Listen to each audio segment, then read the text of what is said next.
Probablemente ya sepan que Europa anunció que aumentará su presupuesto de defensa, pero lo impactante es que casi ningún país está dispuesto a aportar el dinero. Hoy vamos a analizar este tema a fondo. Según este informe de The Economist, el gasto militar promedio de los países miembros de la OTAN en 2025 solo alcanzó el 2.3% del PIB. Pero a este ritmo, es prácticamente imposible que para 2035 se pueda aumentar el gasto en defensa hasta un 5% del PIB, sumando un 1.5% adicional bajo el concepto de infraestructura de seguridad. Se ha confirmado que muchos países, incluidos el Reino Unido y Francia, tampoco alcanzan el objetivo. Ahora mismo, del 7 al 8 de julio, se está llevando a cabo la reunión de la OTAN y por eso hay intensos debates. Pero en realidad no es que toda Europa esté descuidando el gasto en defensa. Actualmente, los países europeos se están moviendo en tres grandes grupos. Los países que están aumentando más activamente su gasto en defensa son los estados bálticos y Polonia, que comparten frontera o están muy cerca de Rusia. Estos países ya han alcanzado o están muy cerca de alcanzar el objetivo de gasto en defensa propuesto por la OTAN recientemente.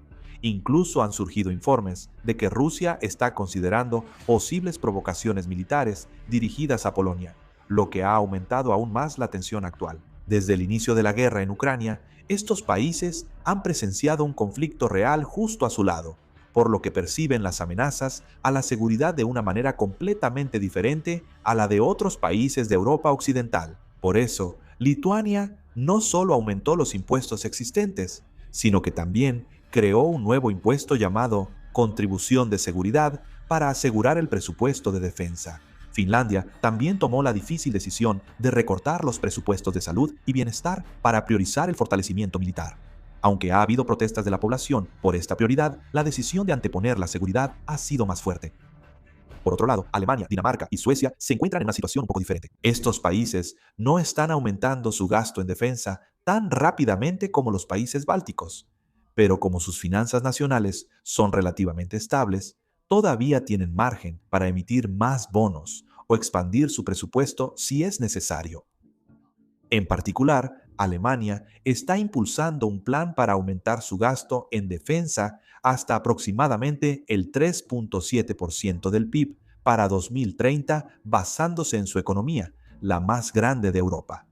Todavía tiene suficiente capacidad financiera, a diferencia de otros países. Se dice que tienen muchas opciones disponibles. Sin embargo, los países que enfrentan las mayores preocupaciones son el Reino Unido y Francia. En el Reino Unido, incluso el ministro de Defensa, John Healey, renunció porque el presupuesto de defensa no era suficiente. Y dentro del gobierno, continúan los conflictos sobre a qué áreas se debe asignar el presupuesto como prioridad. El Ministerio de Finanzas sostiene que, para aumentar el gasto en defensa, tendrían que reducir el presupuesto para escuelas y hospitales, lo cual consideran inaceptable y se oponen a ello. En Francia, la situación no es muy diferente. Según los planes actuales, es muy probable que el gasto en defensa en 2030 se mantenga en un nivel del 2.5% del PIB, por lo que la mayoría opina que será difícil alcanzar el objetivo del 5% para 2035. En este contexto, Portugal estuvo de acuerdo con el objetivo, pero casi no ha mostrado acciones concretas para implementarlo, mientras que a España se le permitió una excepción para gastar solo hasta el 2.1% en defensa, por lo que se le aplican criterios diferentes a los de otros países miembros. Como pueden ver, si ponemos esto sobre un mapa, la tendencia se vuelve mucho más clara. Se puede ver que los países que están cerca o comparten frontera con Rusia están aumentando activamente su gasto en defensa, mientras que, por el contrario, cuanto más lejos están de Rusia, más débil es el consenso sobre la necesidad de aumentar rápidamente el gasto en defensa. Incluso siendo miembros de la OTAN, la perspectiva sobre la seguridad es muy diferente, ¿verdad? Los países europeos no pueden evitar reaccionar de manera sensible ante cualquier movimiento del ejército ruso. Esto se debe a que casi no dejan de salir noticias sobre ejercicios militares cerca de la frontera, despliegue de misiles o aumento de tropas. En una situación en la que la guerra en Ucrania aún no ha terminado, persiste la preocupación de que la próxima crisis pueda extenderse hasta sus propias fronteras. Por eso, estos países consideran el aumento del gasto en defensa como un problema de seguridad en curso. Los países de Europa Occidental tienen un ambiente como están geográficamente lejos de Rusia, es difícil sentir una tensión militar directa, por lo que temas como la inflación, la recesión económica, el bienestar, las pensiones y la atención médica, que están más relacionados con la vida cotidiana, suelen recibir más atención en la política que los problemas de seguridad. Muchos ciudadanos también priorizan mantener el nivel actual de bienestar social por encima de aumentar significativamente el gasto en defensa.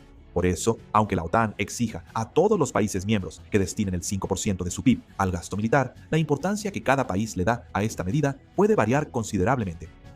Algunos países consideran que es un gasto esencial para su supervivencia, mientras que otros piensan que todavía es un objetivo poco realista. Aunque se haya llegado a un acuerdo sobre el mismo objetivo, existen claras diferencias en la forma en que se percibe y se prioriza ese objetivo. Es muy probable que estas diferencias de percepción sigan siendo motivo de debate dentro de la OTAN en el futuro. Aquí hay otro aspecto al que debemos prestar atención. Aumentar el gasto en defensa no significa automáticamente que el ejército crezca. Otro desafío al que se enfrenta actualmente Europa es la falta de personal militar. Aunque muchos países operan sistemas de reclutamiento voluntario, el número de solicitantes sigue disminuyendo. Además, debido a la baja natalidad y el envejecimiento de la población, la cantidad de jóvenes aptos para el servicio militar también está disminuyendo. A esto se suma que, en comparación con las empresas privadas, se considera que los salarios, los beneficios y las condiciones laborales en el ejército son menos competitivos. Cada vez hay menos jóvenes dispuestos a asumir trabajos peligrosos y convertirse en soldados que antes. De hecho, en varios países europeos se repiten casos en los que no logran alcanzar el número de reclutas previsto, y para suplir la falta de personal militar, están considerando mejorar las condiciones de servicio o ampliar el rango de personas que pueden ser reclutadas. El problema no es solo la falta de soldados, también está disminuyendo el número de personal experimentado como oficiales y suboficiales. Las armas avanzadas solo pueden ser operadas correctamente por personal especializado que ha recibido formación durante mucho tiempo, pero sigue habiendo situaciones en las que, después de que el personal experimentado se retira, no se logra asegurar suficientes reemplazos. Las unidades que operan redes de defensa aérea, aviones de combate, submarinos y misiles requieren un alto nivel de especialización, por lo que si hay vacantes de personal, esto puede afectar directamente el mantenimiento de la capacidad militar. Por esta razón, en algunos países están ampliando la fuerza de reserva o reconsiderando el sistema de servicio militar obligatorio. De hecho, cada vez más países están discutiendo restablecer o reintroducir parcialmente el servicio militar obligatorio que se había abolido después de la Guerra Fría. Esto se debe a que, con el rápido cambio en el entorno de seguridad, se considera difícil mantener suficientes tropas solo con un modelo de fuerzas armadas profesionales de tamaño reducido. Sin embargo, ampliar el servicio militar obligatorio también conlleva una gran carga política, por lo que no es fácil llegar a una conclusión. Además, dentro de la OTAN, continúan señalando que aumentar el gasto en defensa no significa necesariamente un fortalecimiento inmediato del poder militar.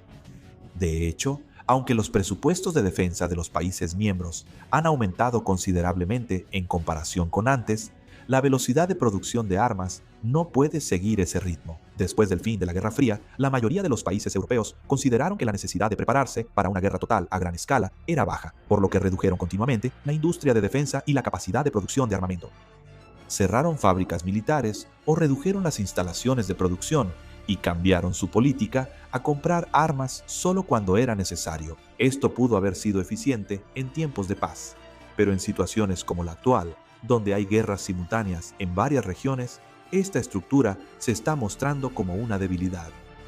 Aunque la demanda aumente repentinamente, la falta de instalaciones de producción, personal calificado y suministro de materias primas hace que solo se acumulen pedidos y las entregas reales se sigan retrasando. Este problema no es exclusivo de las empresas de defensa europeas. En Estados Unidos, la situación no es muy diferente. Actualmente, los países miembros de la OTAN han realizado pedidos de armas a empresas de defensa estadounidenses por un valor de aproximadamente $300.000 millones, lo que equivale a unos 459 billones de wones. Sin embargo, las empresas de defensa estadounidenses también están llegando al límite de su capacidad de producción, por lo que se prevé que, aunque se firmen contratos, podrían pasar años antes de que las armas sean entregadas realmente. Se está creando una situación en la que, aunque se tenga dinero, no se pueden conseguir armas de inmediato. Además, hay factores que agravan aún más este cuello de botella. A medida que la guerra en Ucrania se prolonga, el consumo de proyectiles, misiles antiaéreos, vehículos blindados y varios tipos de municiones ha aumentado mucho más rápido de lo esperado. Recientemente, con los continuos conflictos militares en la región de Medio Oriente, Estados Unidos y los países occidentales se han visto en la situación de tener que suministrar otro gran volumen de material militar. Una gran parte de las armas y municiones producidas se están destinando primero a la región de Medio Oriente o se utilizan para reponer las reservas, por lo que los suministros que deberían recibir los países europeos siguen retrasándose. Esta es precisamente la razón por la que, aunque la OTAN aumente su presupuesto de defensa, el proceso para convertirlo en poder militar real se está retrasando. Ahora, el desafío al que se enfrenta la OTAN va más allá de asegurar el presupuesto. Se está ampliando hasta reconstruir un sistema de producción capaz de fabricar y suministrar armas rápidamente.